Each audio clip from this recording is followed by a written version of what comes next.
I'm playing with the new glasses situation, so that's why. Before I start what's on the paper, the Solidarity Program and the things that were said around it reminded me of a quote from Auntie Manu Meyer at the session that we were at just last week on Oahu. She asked, what would be different? How would it be if we upheld the quality of our relationships as our highest priority? And I really was holding that in my personal relationships, but hearing the work that you folks are doing, I'm reminded that that stretches out to our community relationships as well. So thanks, Auntie Manu, for asking that question. I'd like to introduce myself first. My name is Autumn Ness. I'm the Executive Director of the Lahaina Community Land Trust. I'm a settler in Hawaii. I came to Maui in 2012 after living 11 years in Japan. I came to Maui after being displaced from Japan after the earthquake, tsunami, nuclear meltdown situation, and I got pregnant, and we lived just north of Fukushima. So I had to leave and ended up on Maui, where they took incredibly good care of me and my family, and I have been trying my best to be a good guest ever since. I do this work in solidarity with the generational residents of Lahaina and Kanaka Maoli, Native Hawaiians, and I'm accountable to the future generations of the place that we're all doing our best to care for.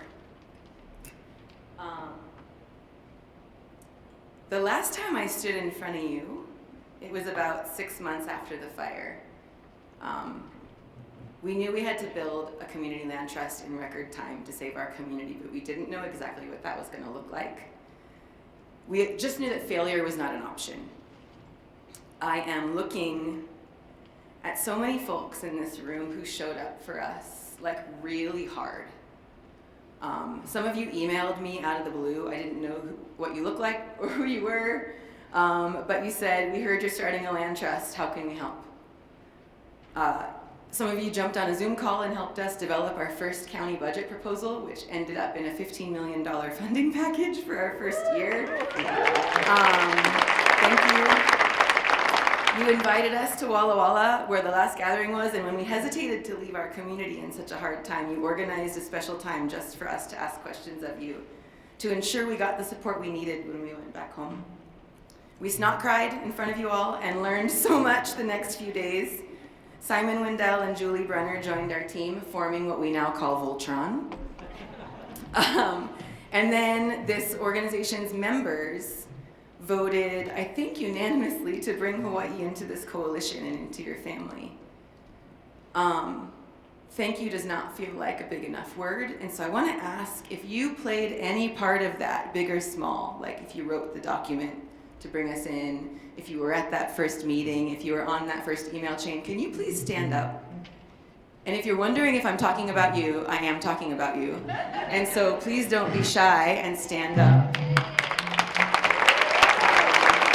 I'm going to take a picture if you just, please hold on a second. Can you give me a little shaka? Thank you. Because I'm not exaggerating when I say that we would not be here without you folks. Thank you so much.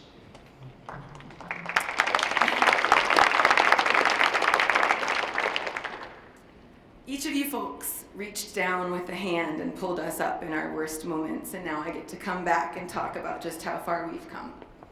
How our work is, as we speak, correcting generations of injustice, putting our community on a path to be stronger than we were even before the fire. Because you all lent us a hand, big or small, we can do this for our community. And that's the beauty of this work. That's the beauty of CLTs. We give people hands so they can show up better for their family and their community. I really, really love you guys. Thank you so much. Okay. I'm going to ask you to put everything you know about Hawaii aside for a moment.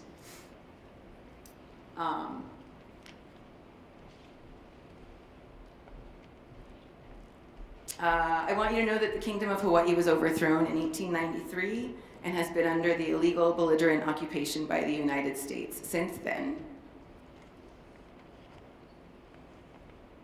Under that occupation, the face of Hawaii, its people and its resources, has changed and suffered drastically. This is Lahaina's story, but it really happened across the island chain, and it's similar to things that are happening to our brothers and sisters across the continental US. Lahaina previously was known for its wetlands, water systems, and breadfruit trees. In fact, the name Lahaina is not its old name. It was formerly known as Malu'uluolele, talking about the shade of the breadfruit trees. And then came sugar, which would quickly fuel the overthrow. It made plantations wealthy and decimated our community's ability to feed itself. All the land and water resources went to sugar while people starved.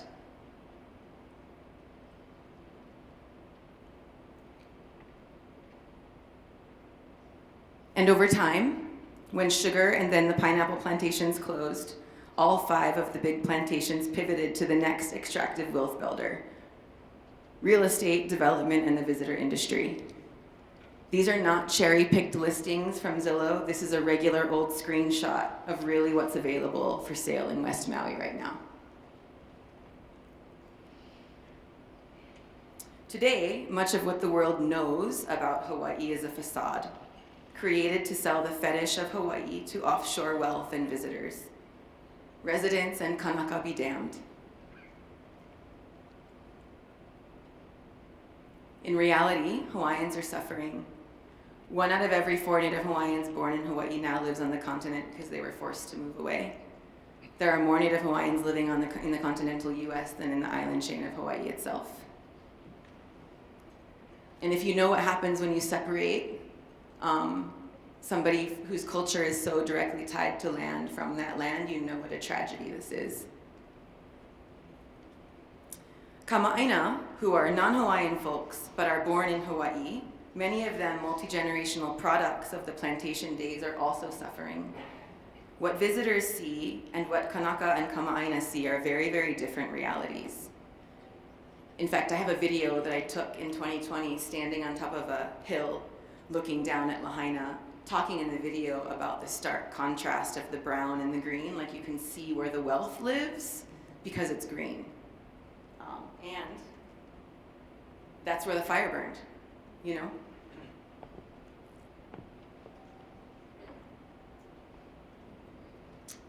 The numbers you see right here, talking about the $1.3 million median home price, that's from before the fire. It's 2-point-something now, compared to the $37,000 a year per capita income.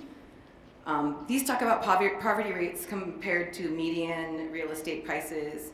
They tell you that only 1/4 of the homes in West Maui were lived in, while our people live doubled and tripled up, 16 to a home, in garages, tents, or cars. What these stats don't tell you is that school bus routes were canceled the last few years because there weren't any bus drivers, because bus drivers can't afford to live here. And so parents with 2 and 3 jobs are left trying to figure out how to get kids to school on their own. What these numbers don't tell you is that even before the fire, there were help wanted signs at every small local business asking for patience because we're short-staffed. A recent study says that in Hawaii, 1 in 3 children experience homelessness, with the majority of them coming from Native Hawaiian families. Pre-fire, most renters didn't have leases, me included, so you kind of live in fear that the day your landlord will raise your rent, evict you for a richer renter, turn your unit into a short-term rental, or evict you because they're selling. You live in fear because if you get an eviction notice, you're screwed. There are no other rentals. There were regular social media posts from friends sending their loved ones off at the airport who are moving to Washington or Vegas. There was and still is a severe lack of mental health care facilities and childcare. We're the most isolated landmass on the planet, and for years we've imported 85% and upwards of our food, while empty shelves at the store are a common occurrence, and a regular old loaf of bread costs $8, and that's not for the fancy stuff. Maui had the highest unemployment rate in the nation during COVID because of our over-reliance on tourism. This one really chaps me, man. The summit area of West Maui Mountains is among the wettest spots on Earth. But down the mountain in Lahaina, West Maui is in a stage 2 drought. There's water, and there is water infrastructure, but it feeds the wealthy. There isn't enough anything for local people, but there are more hotel rooms, golf courses, snorkel tours, and short-term rentals than we know what to do with. For almost 150 years, the root of most of these problems is profit-driven landowners set to extract wealth from land at all costs, and a government who is beholden to their interests. And for generations pre-fire, this community fought. Folks went to court and to the streets, trying to reclaim land and water. We went to the legislature, trying to carve out protections for housing, for agriculture, for water. We created planning commissions, cultural resource commissions, a burial council, water authorities, all over time co-opted by the very extractive entities they were meant to protect us from. We'd spent generations building networks of trust, of resistance, and sitting around tables together dreaming of a better future, mapping out alternatives and how to get there. We showed up for each other after floods, in court and in the streets. We built bonds forged through struggle, warning even that Lahaina is at a massive risk of fire. And then it happened. A fire started in Lahaina that was stoked by the Ka'ua'ula winds, well known in old history books to visit West Maui every so often, causing destruction. But this time, the Lahaina they visited had been so sucked dry by colonization and greed, there was no moisture, there was no green to fight back against the fire. The fire and the winds ended up taking 100 lives, 2,000 homes, and all of Lahaina's economic center. Right away, we knew that land, the only thing physically left in Lahaina, was at risk. You can see from my Instagram post 5 days after the fire started. It's still burning at this point. Many of us still haven't even found loved ones and didn't know if they were alive. But we were already talking about this. We were already organizing to keep people home. We knew one thing, that community is our best defense against disaster capitalism.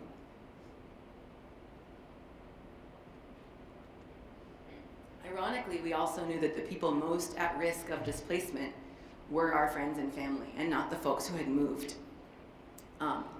sometime. We knew what happens in other communities after disaster. We knew that the real estate industry, investors, and developers had quick plans for this place, and ideas about what this land is worth, or what kind of return on investment they could expect.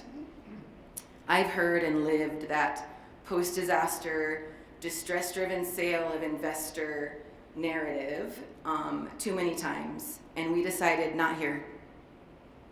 We're writing a new story. When we started, we had housing in our field of vision because losing more of our people to the continent for lack of housing was front of mind. But when our community understood that community ownership of land is a thing, it's possible, they actually challenged us to think bigger. Why stop at housing, they asked. If we remember that the root of all of our problems are profit-driven landowners set to extract wealth from land, and a government that is beholden to their interests. When we really thought about how that played out in our commercial spaces, everybody who grew up in Lahaina has a story about how Front Street used to be rows of stores owned by aunties and uncles and folks they knew, and they could go eat and the mom could pay back later. And now it's all art stores, Volcom, Billabong, Bubba Gumps, that kind of thing, When we thought about how that played out in our sacred and historical sites, where people have to get arrested and aunties have to jump in ditches to protect burials from developers. When we thought about how that looks on our shorelines, coveted and destroyed at the same time by the rich, even as seas are rising. A bunch of us kind of realized at the same time that the only way we really can have a community that is led by and builds wealth according to a value set that is rooted in this place and culture, that is accountable to future generations, is if we buy the land back is if the community itself owns the land. Thank you. I'm glad you agree. We've all heard it. Real estate's gonna do what real estate's gonna do. The market will correct itself. It's the American dream. The market's gonna dictate your future. What are you gonna do about it? But that's not the way it is. That's not the narrative that I or our community are willing to accept anymore. We decided that it stops with us. We decided that our community doesn't have to be subject to the whims of a market based on values that we don't subscribe to. We decided that we don't have to be subject to the whims of extractive capitalism. Instead, we're centering this proverb, among a few others. He ali'i ka'aina, he kawa ke kanaka. The land is a chief and man is its servant. This is the value we subscribe to. And we are tired of fighting with profit-driven landowners and a government that does not understand that. We're putting the land first. Decommodifying land can be the answer to so many of our problems, and I know that you're in this room because you understand that. Early on, people asked, sometimes skeptically, what are you guys gonna buy back Lahaina? It turns out that the answer is yes. We are going to buy it back. Thank you very much. One parcel at a time. We are going to buy our lands out of that extractive, broken, unjust system and put it into something else. I'm going to quote another one of my favorite aunties, Auntie Jeanne, a good friend, a co-conspirator, and a navigator of Molokai Heritage Trust. She said at an Aina Back summit a few weeks ago, I would pay any price to get land or Aina back, just like I would pay any price to get my tutu or my grandmother back. And I'm going to riff on that a little bit to say that if money is the only thing standing between our community, beholden to the whims of a market, forced to live under extractive capitalistic values that none of us subscribe to and are actively causing harm, or liberation, collective wealth and well-being, and generational stability, then frick. That's nothing. We're gonna get the money and we're gonna do this. We're gonna get to liberation. We're gonna get to generational stability. We're gonna get to collective wealth and well-being. We decided to build a land base, build collective governance structures that redefine wealth and economic activity on lands that we steward together at scale. And when you think about it, building a land base, collective governance, redefining wealth, that's decolonization. That's exercising sovereignty. That's building systems outside of extractive capitalism in a colonized Hawaii. This is where it gets complicated as a settler up here with the microphone, so I'm going to ask for your grace as I go into this next section. I'd be remiss if I didn't name the role of land back in all of this and how it entangles with everything that I'm talking about. Let me be clear that I don't want to co-opt the term land back. It's work that Native people in Hawaii and across the continent do to reclaim what was stolen from them, which is all of it. And early in my housing policy work, I used to think, as a settler in Hawaii, this is not my kuleana. This is not my lane. I'll stick to policy and I'll let them do the land back work. But as I grew, I started to understand something deeper, that land back is really, really heavy work. And if it's heavy, why wouldn't I help carry it? Not to lead, not to control it, but to show up and do the labor that needs to be done. Because here's the thing, land back isn't just good for Indigenous communities, it's good for all of us. Thank you. It's one of the most direct ways to pull land and housing out of the systems that are actively harming everyone. It's one of the most direct ways to take our most precious life-giving resources and remove them from capitalism entirely. Because land does not belong to capitalism, and homes do not belong to capitalism, they belong to us. We can take them back and return them to something better. And we kind of have to, you guys.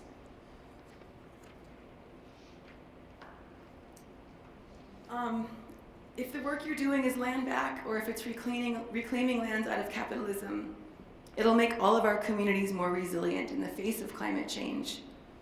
When we reclaim land and water and when we steward them outside of capitalism, we can return them to economic principles that are also climate change solutions. When we return land and water stewardship to the people, to economic principles that are sorry, I think I doubled my sentence here.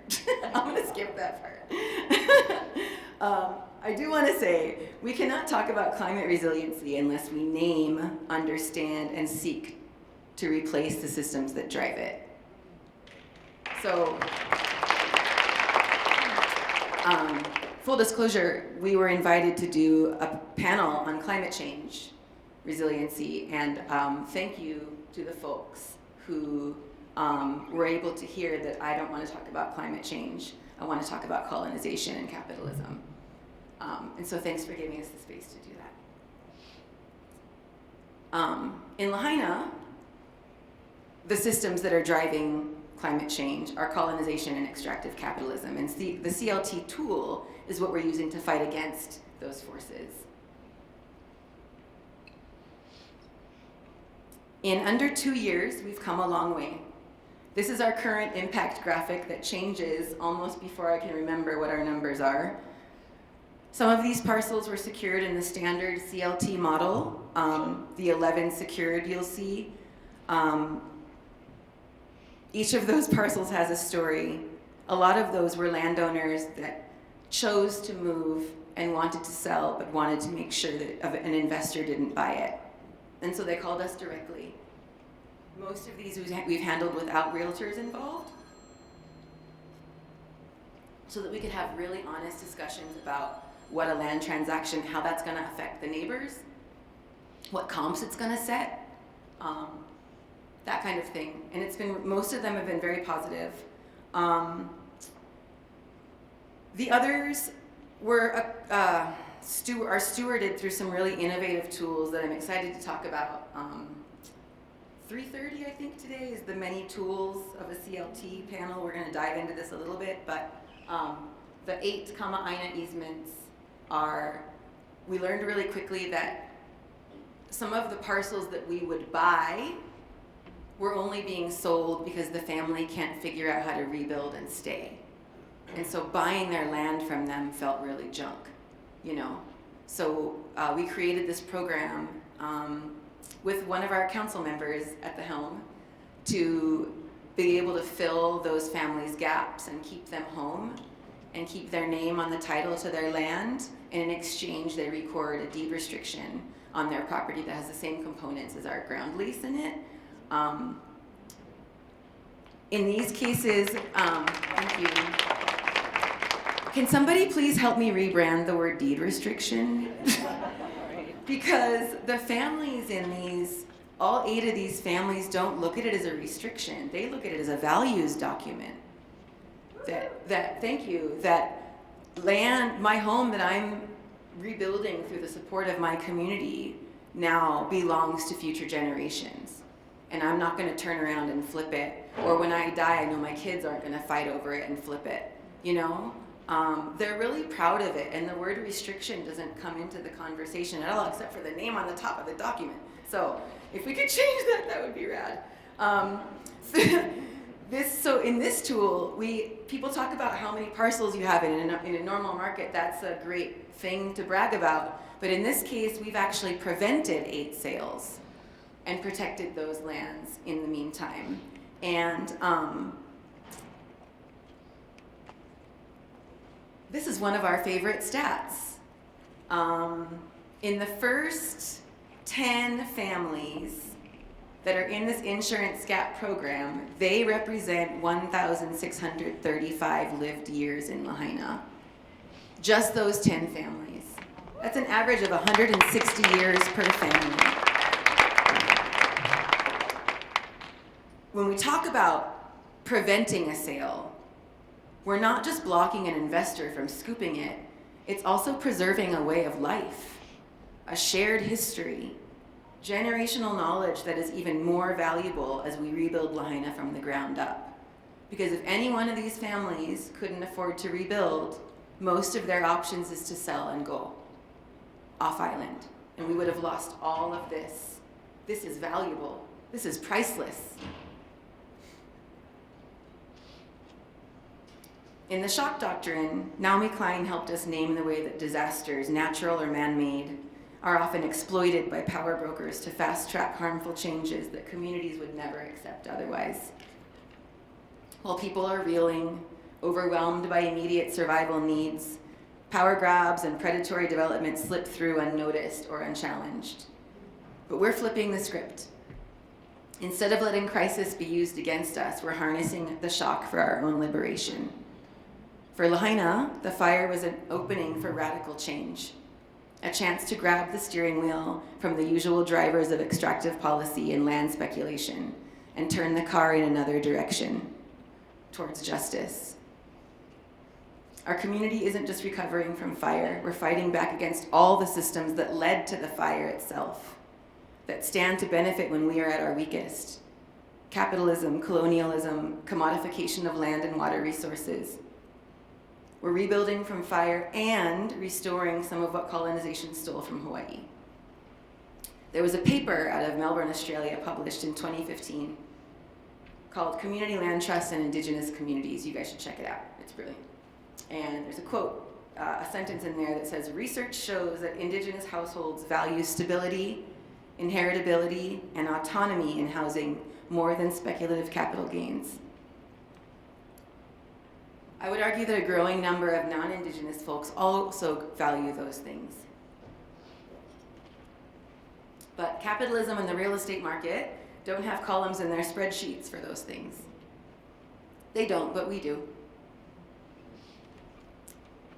Because we understand that a strong community with strong bonds, with deep trust and an understanding of place that comes with generations of stewardship, those things are what make us all more resilient.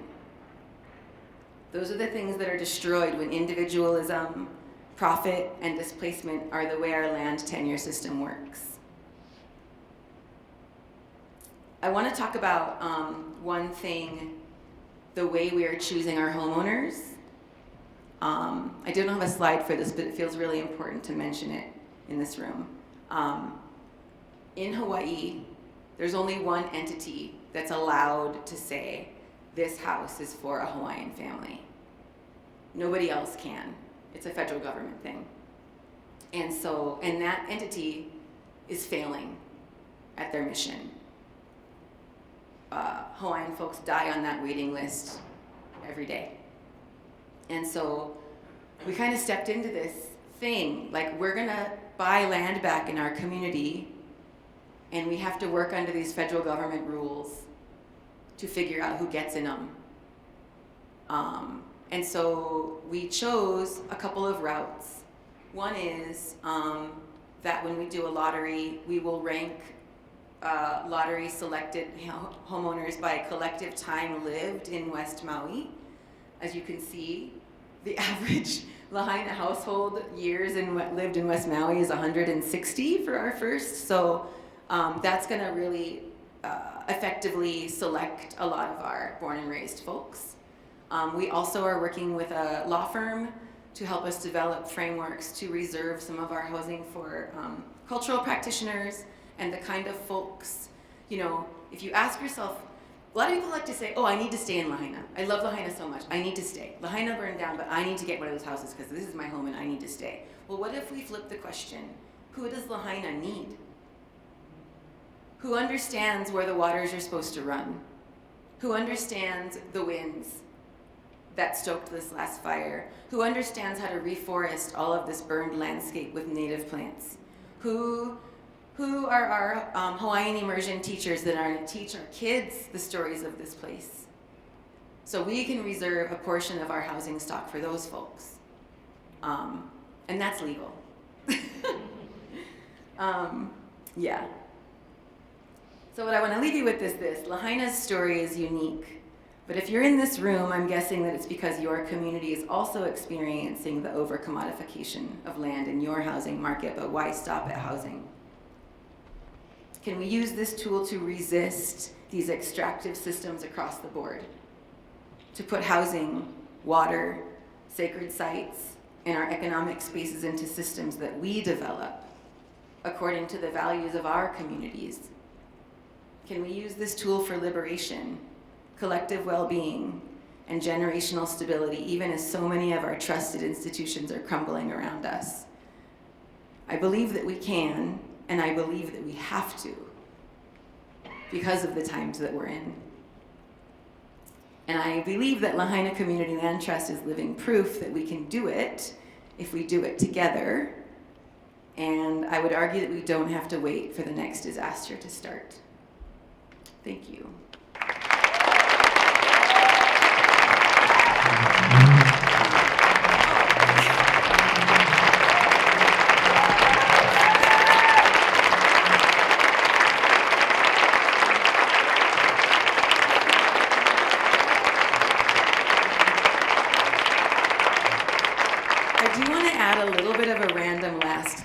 That I did not have on my what's going to happen in the next year after the fire bingo card. But if you want to know a little bit more about Hawaii, there are plenty of resources, but I'm trying to keep it light for folks. John Oliver did an incredible episode, thank you, I was looking for the word, episode about Hawaii. It's tongue-in-cheek because it's John Oliver, but it's also incredibly powerful. So check it out. It's at the QR code right there. Mahalo.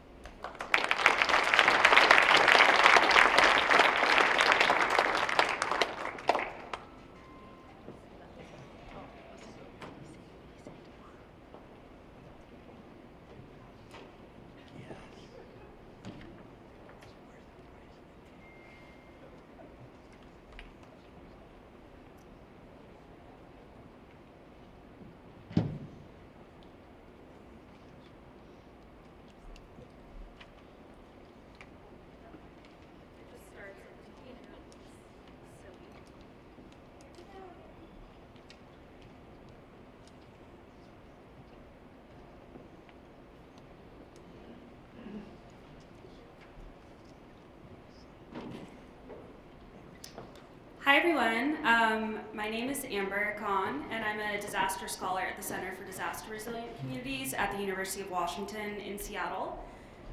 So I always love hearing Autumn talk, and I'm kind of a fangirl of Autumn because I've heard her talk at a few conferences, so it feels really cool to be following up on the Lahaina CLT talk. My presentation has kind of a different flavor and purpose than Autumn's, but it does have a lot of overlap with this idea of extraction. And the goal is to really get everyone here thinking about the potential of community land trusts and community-led land stewardship more broadly beyond just affordable housing and into the realm of resilience building and what that looks like to people all over the world. So specifically, I'll be talking about how CLT practitioners globally envision the role of CLTs in building resilience to disasters. So my interest in studying disasters started through climate organizing in the San Francisco Bay Area where I grew up. And around that same time, I read this life-changing book for me by Naomi Klein that Autumn also mentioned. And it first coined the term disaster capitalism. And has anyone here read this book other than Autumn? Okay, cool. Highly recommend it. But the premise of the shock doctrine is how neoliberal free market policy reforms are intentionally put into place after a shock happens to take advantage of times of crises, when people are most vulnerable and are most unable to resist unpopular reforms, which include privatization and deregulation. And this idea is called disaster capitalism. And these shocks are sometimes even intentionally caused by actors, whether that's imperialist powers like the US government, or private developers or real estate agents. So for example, Klein discusses, wow, it really goes, okay. Klein discusses the 1973 US-backed military coup of President Allende in Chile, which caused massive civil unrest and allowed General Pinochet to come to power. And Pinochet really dismantled social institutions, suppressed labor union organizing, and privatized entire state enterprises, including housing and public utilities. And these impacts are still really being felt by Chileans today. Klein also discusses how following Hurricane Katrina, private military contractors and other politically connected corporations rapidly entered the disaster zone to profit from destruction. Right after Katrina and right after massive disasters, democratic norms often vanish and corporate agendas can really be swiftly implemented.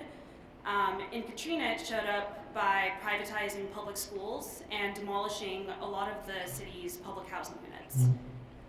And in Lahaina and many other places around the world, we see this theme of disaster capitalism emerging more and more and manifesting in different ways, which is getting worse and displacing more communities as these disasters accelerate. And something that should always be prefaced when I'm using the term disasters is that the climate crisis we're experiencing right now is a direct result of colonialism and violence against land and indigenous people, as well as ongoing neglect of racially and economically marginalized people by the current systems that we have in place. The continuation of these violent extractive systems is resulting in post-disaster land speculation, skyrocketing water usage and land development, and wealth inequality between everyday people and the rich. All as ongoing colonialism leads to more emissions and climate change that brings on more disaster. And like Autumn said, I'm hearing this theme this whole morning, but these systems really need to change if we want a more equitable and just world for the coming generations. So it's really clear that these corporate actors have a leg up to harness shocks through their power and their capital and their influence. But all over the world, people are fighting back creatively. And sometimes they're doing this physically by providing aid and organizing care networks, also known as mutual aid. Sometimes through defending land, which the burden of this really falls on indigenous people all over the world. And other times through creative solutions that work within the capitalist system, such as community land trusts. So the question that really keeps me up at night as a disaster researcher and drives my passion for studying community land trusts is this question of how can communities harness shocks to build power? So during my PhD, I've been thinking for a few years about how cool CLTs were and similar models for addressing both housing and climate crises. And like Lahaina CLT folks, I had the chance to attend the gathering last year in Walla Walla, thanks to my friend Vince, who's here in the audience, and the board for giving me a scholarship to attend. But I did feel like some folks I talked with were very confused about why a disaster researcher was there. So it feels really full circle this year to come back and kind of give this presentation about what I've been working on. So my excitement with CLTs lies in their ability to really be adjusted to a community's needs and serve a lot of different purposes all at once.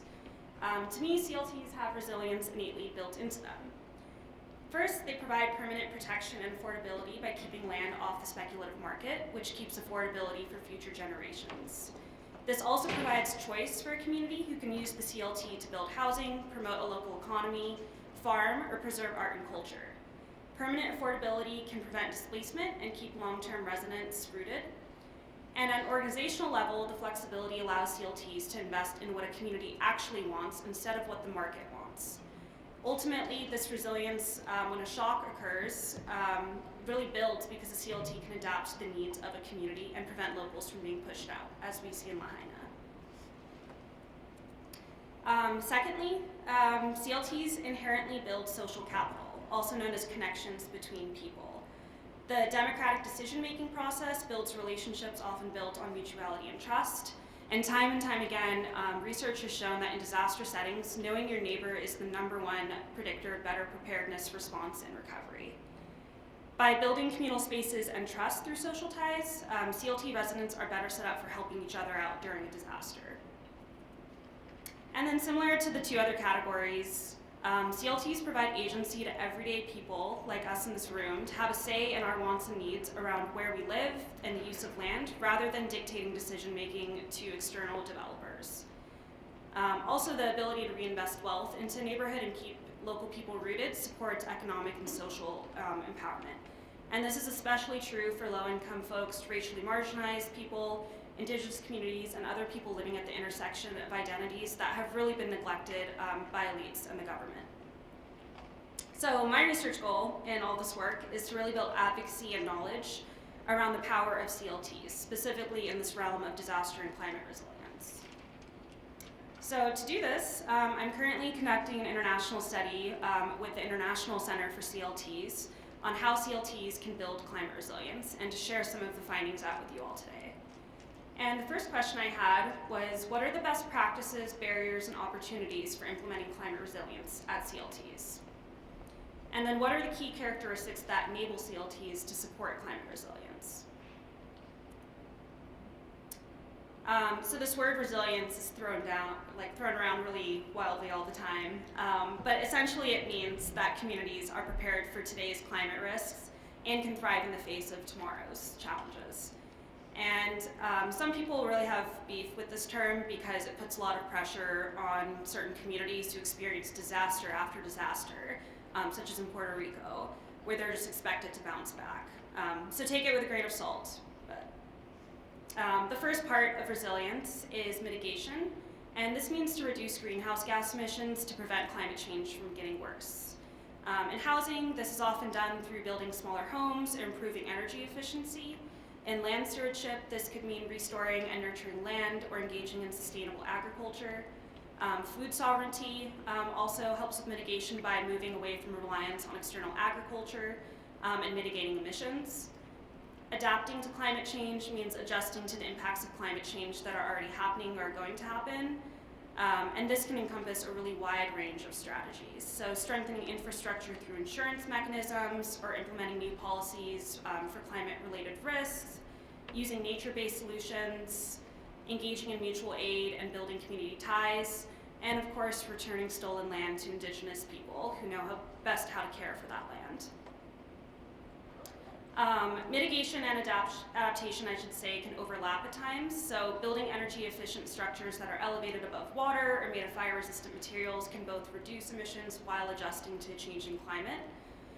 And then recovery involves rebuilding, whether that's infrastructure, restoration of land, or strengthening community. And a resilient system is one that can effectively recover from climate impacts while still retaining the culture of a place or a community. Some examples of this are incorporating like green infrastructure, like rain gardens or bioswales for flooding events and when you're building back. And then all of three of these, mitigation, adaptation, and recovery, overlap in different ways, but strengthening all of them really builds resilience to climate change. And encompassed in all of this is this core value of climate equity and justice, recognizing that climate change does not impact people equally. It's been repeatedly shown that low-income, disabled, unhoused, incarcerated, racial minorities, elderly, and otherwise marginalized people are really bearing the brunt of climate impacts. So to recruit participants for the study, I used purposive sampling, which is just purposeful sampling. I found CLT websites that mentioned climate, environment, or sustainability and reached out over email. And I also used recommendations from the International Center for CLTs. So I conducted 23 interviews in total, and the bulk of them really fell in North America.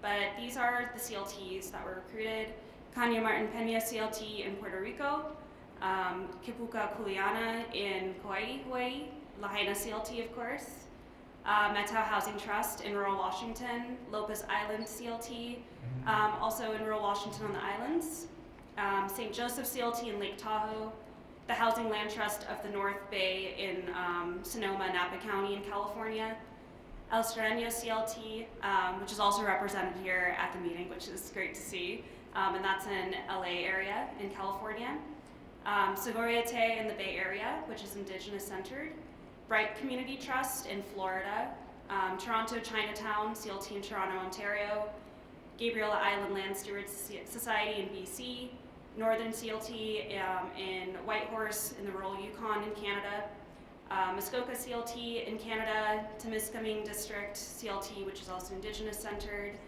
Upper Hammonds Plains, which is a Black Nova Scotia CLT, and Weymouth Falls CLT, which is also Black-led in Nova Scotia. And then in Brazil, Favela CLT, which is focused on establishing land tenure for informal settlements called favelas. In Europe, Brussels CLT in Belgium and south of Scotland housing.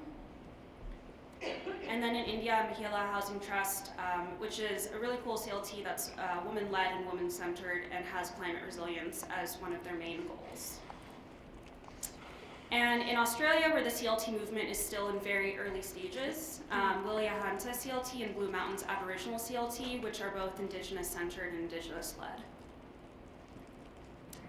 So returning to this first question, what are the best practices, barriers, and opportunities for climate resilience CLTs around the world? So far there's been some key themes that have emerged, and the first is sustainable and green building of existing or new structures. The second is policy and advocacy around taxes, insurance, building codes. Financial, climate, and land stewardship education.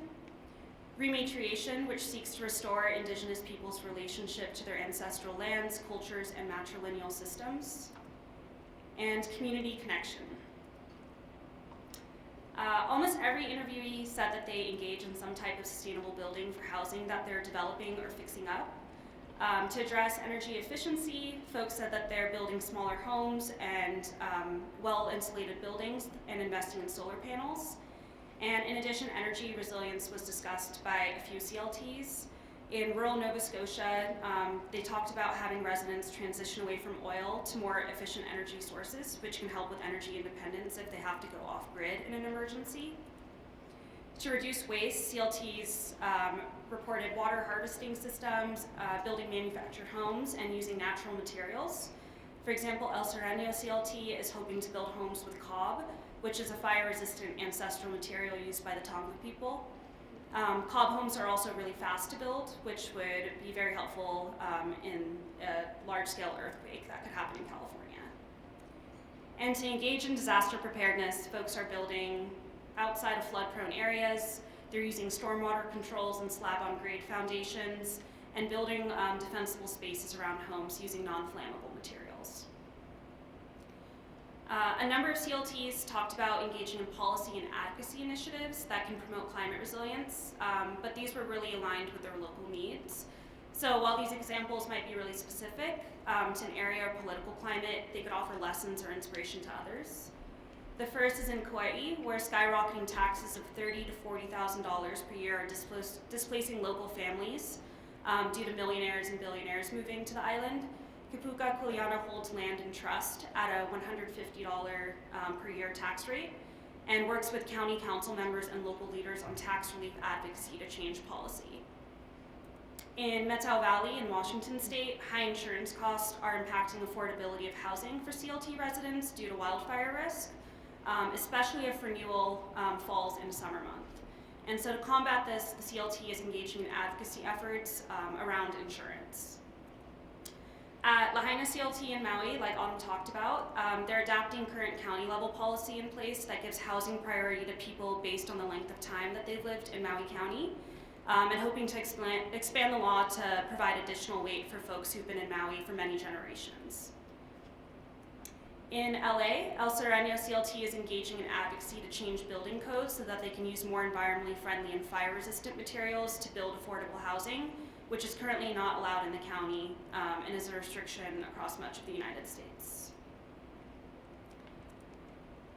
Many CLTs centered on homeownership said that they have financial training in place for residents, including managing homeownership, to empower lower income folks to help them stay housed, ultimately building resilience.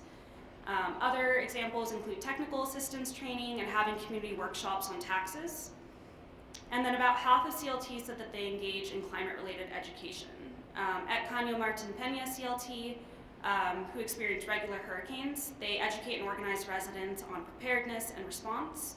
And at Brussels CLT, they train residents to efficiently use green building technology so it's most energy efficient. In Mahila Housing Trust, climate resilience is promoted through specific programs that they have, including installing cool roofs, urban forestry, training women as air quality ambassadors, cooling shelters all throughout their units for extreme heat, and designing rooftop ventilators. And at CLTs, they discussed that they're training staff in basic medical training and de-escalation for emergency situations.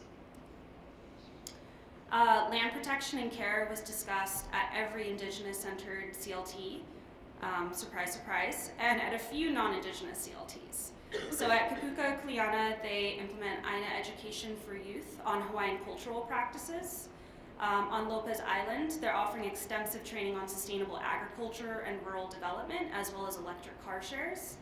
And another topic, especially among rural CLTs, was food sovereignty and education around growing food to be less reliant on capitalist systems that are heavily impacted by climate change. Rematriation seeks to heal spiritual and cultural disruptions caused by colonization, bringing back indigenous lifeways and power. CLTs emerged as one vessel for this movement. They help to retain intergenerational indigenous and local knowledge in a place. For example, in Hawaii, this knowledge is retained by keeping people in place, directly building climate resilience. In Kauai, Kapuka Kuleana has negotiated with landowners for access to sacred sites that previous generations have been cut off from due to land privatization. And Sigoriate has MOUs in place to do traditional ceremonies on their land with private landowners. The sense of hope and possibility that the CLT offers to the community was also discussed by Indigenous-centered CLTs. They talked about the power of autonomy and choice due to the constant devastation that the land and people have experienced from development and privatization and ongoing colonization from gentrification. And notably, all interviewees talked about climate change just being one of the many impacts of colonization, and that housing has always been an ongoing structural problem in their communities. The CLT isn't novel in the sense that Indigenous people have always stewarded land in community, but provides a formalized structure within a colonial system to build a movement towards land back, or the return of land to Indigenous people. Similarly, land protection is ingrained into the purpose of a CLT, with multiple people talking about how they're protecting land for future generations. Sigoriate provided many examples of how they're introducing native species through volunteer days, thinking about drought resistance for a water-scarce future, and harvesting plants at different times due to earlier springs and summers. Land tax mechanisms were also discussed by 3 Indigenous-centered CLTs who are using it as a finance mechanism for settlers and visitors to give back to the land and the people through the CLT model. And at the same time, the CLT has limitations on its role in long-term land protection and land back efforts because it exists in a larger system of litigation and capitalism. While it can provide the platform to strategize, build community, and create new collective practices, that will hopefully remain if nonprofits are stripped of their status. Every study participant discussed the community component of the Community Land Trust and how community connection is what builds resilience to climate change and disasters. And part of what might make this resilience stronger is having pre-established relationships in place that tie people together to each other and to a place. For example, in Brazil and Puerto Rico, folks said that people in the neighborhood already know each other, but the CLT strengthens these ties because it provides certain resources and connections. In Lahaina, folks reported that social capital was really essential for getting initial and continued funding since they weren't starting from ground zero in relationship building. Many CLTs engage in activities that bring residents together to build trust, which will ultimately help in disaster. At El Sereno, they're doing this through a multicultural garden. On Lopez Island, members build cooperative homes together called Sweat Equity. Brussels CLT offers activities such as bicycle lessons, participatory budgeting, and after-school activities for the youth. And Weymouth Falls creates bylaws through community consensus. And a few folks discussed how this community building aspect is especially important for rural and low-income folks who often have less resources to recover post-disaster, so they're very reliant on each other. Agency and empowerment was also discussed. El Sereno involves families in the design and rehabilitation of the homes that they live in and engages them in property management so that they can be their own landlords, and this empowers them in decision making. Cooperative governance was discussed repeatedly as a way to get people to problem solve together, as well as form tenant committees so renters had a platform for organizing regularly. So those were some of the best practices. And now for the barriers. These fell into a few categories such as financial barriers, larger structural barriers, and environmental barriers. So on the financial side, insurance was talked about over and over again, that these high costs are impacting affordability of housing for residents, especially if they're in hazard-prone areas. And this is especially intensified if renewal is during a time when the hazard risk is high. The lack of long-term sustainable funding was discussed by most CLTs, especially for buying land. Funding would also enable hiring more staff who would have more time to work on resilience building. And reliance on funders also emerged as a barrier, as funders often want to keep the status quo and not invest in resilience building strategies in the long term. This was really prominent for indigenous CLTs who often talked about funders not understanding that rematriation lasts much longer than just past land acquisition. In India, Mahila Housing Trust said that government is way more focused on mitigation to meet emissions quotas, so they're not allocating money towards adaptation. And then building climate resilient structures is really expensive, especially in rural or mountainous areas or islands. CLTs that are either building new structures or revamping old ones talked about that they want structures that stay resilient in the long run, but it's a constant battle of balancing priorities and finding creative solutions. In Puerto Rico, India, and Brazil, CLT practitioners said that class struggles make it so that the government doesn't believe their solutions are legitimate, and that this means they face many more barriers in recovery than rich residents. In Australia, Willia Hunter talked about neglect from the government that refuses to invest in Aboriginal communities in rural areas. Some folks said that the housing crisis in itself is a barrier, as CLTs can only build so much housing to meet the needs of lower income people, especially climate resilient housing. And then working against and within colonial systems was discussed by Black and Indigenous centered CLTs. And part of this is that CLTs do still embody land ownership, which is a colonial concept that doesn't reflect Indigenous practices. At the same time, colonization continues through development and tourism. At grassroots CLTs, a barrier that was talked about is the limitations of CLTs for community organizing and land back efforts, as nonprofits have limitations and exist in a larger system of extreme bureaucracy. So for example, getting building permits can take many years, and in many places, co-building homes is regulated by laws and insurance rules. Many folks talked about lengthy procedures that are really consuming barriers to creating their vision of a grassroots CLT. Sigoriate talked about how the land that they've been given back by the city isn't actually zoned for housing, so there are limitations to what they can do or build on land because of bureaucratic rules. About half of folks talked about the contradiction that building more housing and structures impacts land, especially on islands and hazard-sensitive areas that have been really damaged by large-scale development. NIMBYism, or not in my backyardism, was discussed by a few CLTs. Neighbors have pushed back against high-density housing and the building of new roads, which are important for wildfire evacuation. And this NIMBY attitude can really keep CLTs from engaging in dual-purpose creative solutions. It's often a veil for higher-income people actually being against affordable housing. One person also talked about how higher-income people are threatened by lower-income residents living in nice, sustainable homes with green technology because they feel that lower-income people are undeserving of them. Yeah. In Europe, the concept of green gentrification was talked about a lot. They have really high energy standards for building stock in Europe, which causes lower income people who can't afford renovations to be displaced. So that was kind of negative, but looking ahead, opportunities. There were a lot of really creative strategies that folks talked about, which are often tied to the local context of a CLT's experience, their needs and their struggles. And so these fell into mutual learning, innovation, and centering land stewardship. Sorry, I think my PowerPoint got a little messed up. But a lot of folks talked about best practices for overcoming barriers around land titles, land stewardship and resilience, funding, green building strategies, rematriation, and experiences from past disasters. At the same time, people said that they're participating in movement building by sharing what they've learned because they recognize the shared struggles of displacement that a lot of us are facing around the world.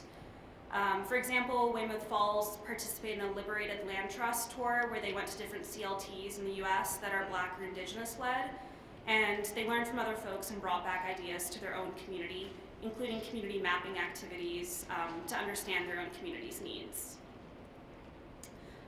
Ultimately, relationship building through networks, including regional networks such as the Northwest Community Land Trust Coalition, can help CLTs incorporate new practices and prevent learning from scratch. Multiple people said that they would like a convening space for discussing climate issues and solutions related to CLTs.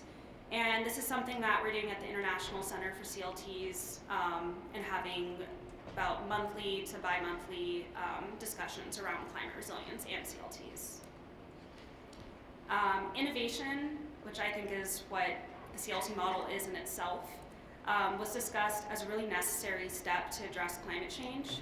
So taking risks with new building models and materials, including locally sourced natural materials.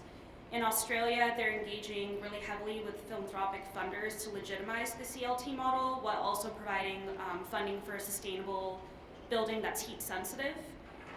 In Toronto, Chinatown, they're innovating by centering a decolonial framework for their organization, and they're imposing a land back tax to give all the money back to First Nations. And then CLTs in both urban and rural settings discussed a really holistic view of CLTs and how they'd like to create sustainable and locally based economies by growing food and providing jobs to locals so that they don't have to rely on exports and can keep local people employed and present in the community. Sigoriate has established 4 local emergency preparedness hubs called Himecas, which means in one place, in Chochenyo. Himecas have culturally relevant support and offers seed libraries, natural medicine, and supplies for emergencies, including communication devices. And then gaining support from local government and funders was continuously brought up as a way to build resilience to bring in more funding and support. Mahila Housing Trust engages heavily with the city government to co-create city-level plans around climate resilience and urban development for their units. And they often then work to implement the plans at the citizen level. And then, of course, learning from other CLTs and having their support helps for better engagement and movement building. So centering land stewardship also was talked about a lot at both Indigenous and non-Indigenous CLTs. It was concentrated among POC, but while a goal at many of the CLTs is to develop more building for housing, preserving land really needs to be discussed and centered as development is contributing significantly to community level impacts of climate change. And then using natural materials was talked about a lot that are more environmentally friendly and more affordable, as well as faster to use in builds than less sustainable materials. A few folks talked about holistic housing that promotes health and well-being, including living areas that incorporate areas for people to interact through gardening. And then branching off from this, a lot of Indigenous-centered CLTs talked about culturally relevant housing, which promotes communal spaces and places to practice ceremony. So for the second part of this, what are the key characteristics that enable CLTs to support climate resilience? Almost every CLT discussed the value of flexibility and choice is a strength of community land trusts. And this ability to be flexible and adapt to communities' needs allows them to decide if they want to invest in sustainable building, save funds for climate-related projects such as building roads or thinning brush, or create really unique programming around resilience. So in Tahoe, they created a motel to housing program to keep low-income families housed, and they provide them with small grants for down payments and rent. And this was really heavily utilized after a wildfire displaced every single one of their tenants who were living in a parking lot. So they were able to quickly transfer over to a hotel and stay there for up to 6 months. So not a permanent solution, but the CLT was able to step in for temporary housing.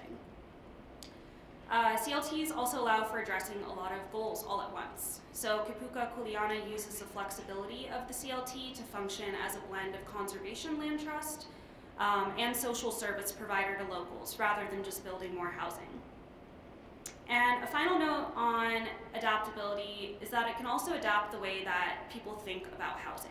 Rather than a service dictated by the market, CLTs offer an opportunity to change the view of property to collective ownership, therefore decommodifying housing. And this is a quote from Kipuka Kuleana discussing adaptability of CLTs to disaster shocks and beyond. Community land trusts offer a lot of spaciousness in terms of possibilities, and not just adapting to climate issues, but being able to prevent and mitigate many challenges all at once, like gentrification and predatory development after a crisis or disaster. They offer a really flexible way to have systems in place to keep people rooted through all types of shocks. This flexibility also allows CLTs to prevent displacement through long-term stewardship, keeping local and native people rooted in their community and with each other. A couple of CLTs talked about how gentrification itself erodes disaster resilience because outsiders come into a place, don't build real relationships or knowledge of land, and leave when a shock occurs and it's convenient for them.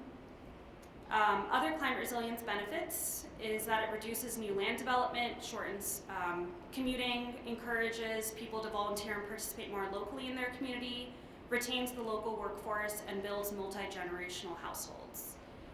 So for example, when fires hit in Sonoma County in California, firefighters were already CLT residents, and they were present and didn't have to commute from hours away to respond. Similarly, low-income CLT residents on Lopez Island rely really heavily on their relationships and hands-on skills that they possess to help each other. Ultimately, people said that keeping people in place helps foster land stewardship, in-place adaptation, and community support. When talking about the role of CLTs in preventing displacement and keeping people locally rooted, an interview at Toronto Chinatown CLT said that creating jobs is a big part of resilience and keeping people in place. People can't just have a place with affordable rent. They also need to be able to work where they live, and they need to be doing meaningful things. And creating jobs creates community. If we have cheap rent and then we have jobs we like that pay us livable wages that feel fulfilling, it just fosters an interconnected community. And when there is a disaster, that community will step up. You have to know your neighbors, and you have to know the people you work with, and you have to garden and share meals with them. And all these things add up, so when there is a disaster, when push comes to shove, that's when their relationships will prove themselves. And then lastly, social capital or community connection was discussed repeatedly, which is the real strength of the community land trust model. Folks in rural areas said that the thing that they're worried about is if a big earthquake or isolation event takes communication out to people for weeks, that they have each other in the community land trust. Neighbors have each other's backs. At Lahaina CLT, they talked about the CLT itself being a resilience hub, because it's not really the physical structures that build community connection, it's people. And then resident empowerment was talked about over and over again. By putting control of community land into community hands, people learn to engage in food sovereignty, take a part in policy making and grassroots activism, learn how to buy and maintain a home, and build networks that really rely on each other rather than the government, ultimately unlearning commodification of housing and land. And then this is a final quote from Lopez Island. I think this really encompasses how CLTs build community cohesion for better resilience. Lopez Island said, "One of our donors came by recently and she was watching everybody help each other in building their houses. And she said, you know, I'm watching this and I'm realizing my money protects me from having a strong community of doers together because I don't need to rely on my neighbors to do things. If I need something, I just hire them. but these people all have their own families, their own neighborhoods, and when disaster strikes, that's where we're going to be. It was such a good reflection for me to hear from her because that's what she was seeing through her lens. Like, yes, CLT residents don't have access to as much wealth, but they have access to each other and knowing how to work together. Yeah. So this is just a recap, but again, what Autumn said, like, you know, climate change is not separate from colonialism and capitalism and the extractivism we're seeing. But people are engaging in these really creative strategies at CLTs all over the world, and I think that there are a lot of lessons to be learned. And some of them, you know, like might not feel applicable in the global south to what's happening in the United States, but I do think that all these struggles are very shared with what's happening with development and pushing people out who are lower income. Yeah, and then I just want to say as a researcher that all of this knowledge is some people in this room who I interviewed, and I'm very grateful for your time. And I'll be writing up a report and some academic papers which will be published through the International Center for CLTs and share it all out with you guys, so hopefully make some new connections with other CLTs in different areas of the country.